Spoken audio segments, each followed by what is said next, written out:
So any discussion regarding this feeling-based prayer, this lost mode of prayer, sometimes seems a little more than academic until we can actually apply it in our lives or see it applied in our lives. It's in the late 1990s that I had the opportunity to do precisely that, when I saw the footage documenting the healing of a life-threatening condition within the body of a living woman using precisely the kinds of techniques that we're speaking about right now. For me, it was this kind of information that took this lost modality of prayer out of the realm of academics and into something that's very real that we can apply in our lives.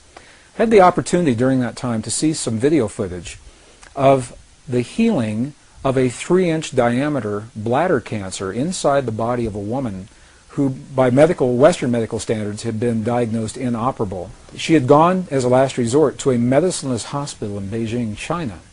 It was in this medicineless hospital where they began simply by addressing the life-affirming ways that she could change how she was living her life. They taught her life-affirming ways to breathe and life-affirming ways to nourish her body, gentle movements to stimulate the energy centers in her body.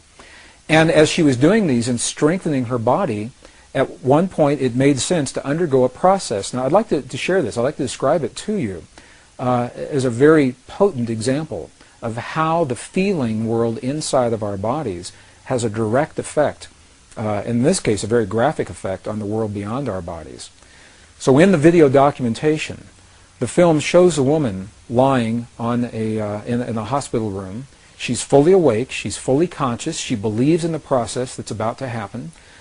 Before her, there is an ultrasound technician who is running an ultrasound wand over her lower abdomen that we can see on a split-screen television.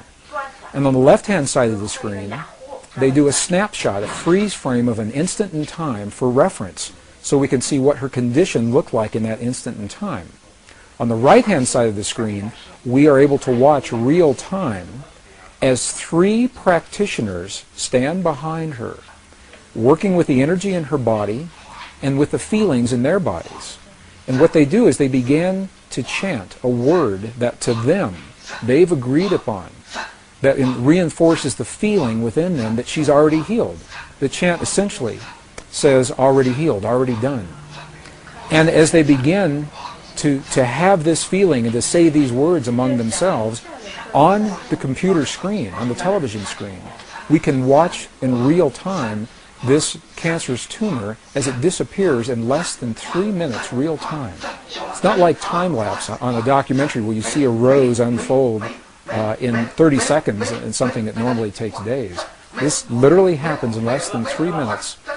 Her body responded to the feelings of the practitioners who were trained to have the kinds of feelings that they were having.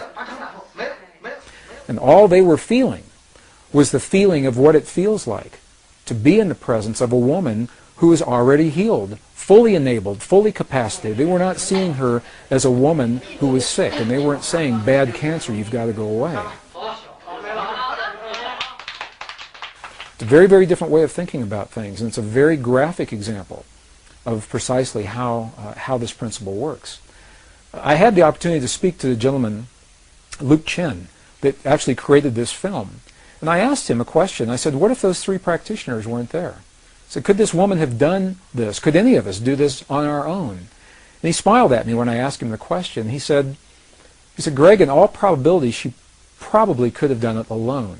However, there's something about us humans in that we seem to feel more empowered and stronger when we're supported by others in the things that we believe in and in the things that we choose to accomplish. So while she probably could have had this feeling and done it herself, having these 3 practitioners work with her was the threshold that it took for her body to respond. All they were doing was having the feeling as if she were already healed, and in less than 3 minutes her body responded. What Western physics now is beginning to tell us is that the same energy, the same field that led to the healing in this woman's body also leads to peace between nations. It's the same thing, different scale, same principle.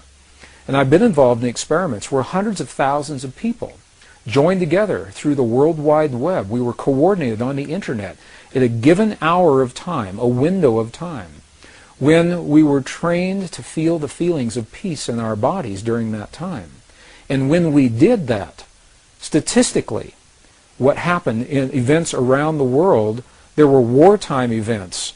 There were bombings, aerial bombings in Iraq that were scheduled, that were reversed during the window of time when this prayer was happening. Crimes against people declined. Emergency hospital room visits declined. There was a computer research project at Princeton University that was able to document the field of consciousness on a global level while these prayers were going on, and they saw a little glitch, a glyph on the screen indicating that consciousness was responding to hundreds of thousands of people feeling the feeling of peace in the moment that it was occurring. And what this tells us is that the field we're working with is a measurable field. You can pick it up with equipment. It can be measured on the computer screen. This was part of the research project at Princeton University that was called the Global Consciousness Project. So the field is real. It's out there. And it responds to us in ways now that we're only beginning to understand. Even more recently, the research has been done by the scientist Masaru Emoto regarding the relationship between human emotion, human feeling, and water drops is showing this relationship even more poignantly.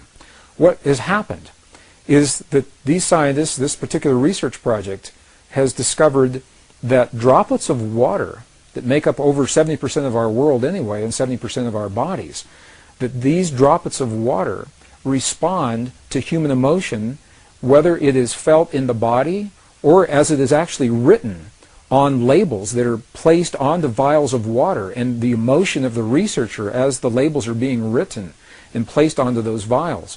The vials are then frozen for a specific period of time, removed from the freezing process, and as they begin to thaw, they crystallize.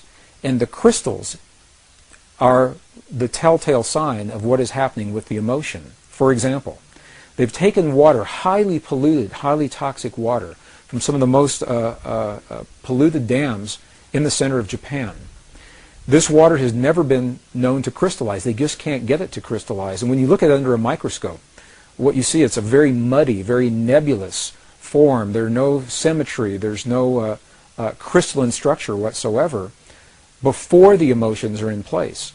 After the emotions are there, for example, when 500 people pray over some of this most polluted water, the before image shows the water in its toxic state. The after image of the same water shows this water beautifully formed, beautifully clear, beautifully crystalline, perfectly symmetrical, purely from the result of human emotion interacting and human feeling interacting with this field of water. Some of the other research has shown families where children and their parents have encircled a vial of water in a room that has never been found to crystallize. Again, some of the very highly polluted and toxic water. And what they do, they make a game out of it. The children, they send love to the water. They say, "We love you, water. We appreciate you, water. Thank you, water, for what you bring to our world and our lives." And in that innocence, they are eliciting these genuine states of emotion. And as the research continues, it is precisely these vials of water that have received this kind of energy from the children and their families, feelings that the ancients called prayer, that the water begins to crystallize into beautiful, symmetrical, very clear forms, showing once again that there's a direct effect between what we feel in our bodies and what's happening in the world beyond our bodies.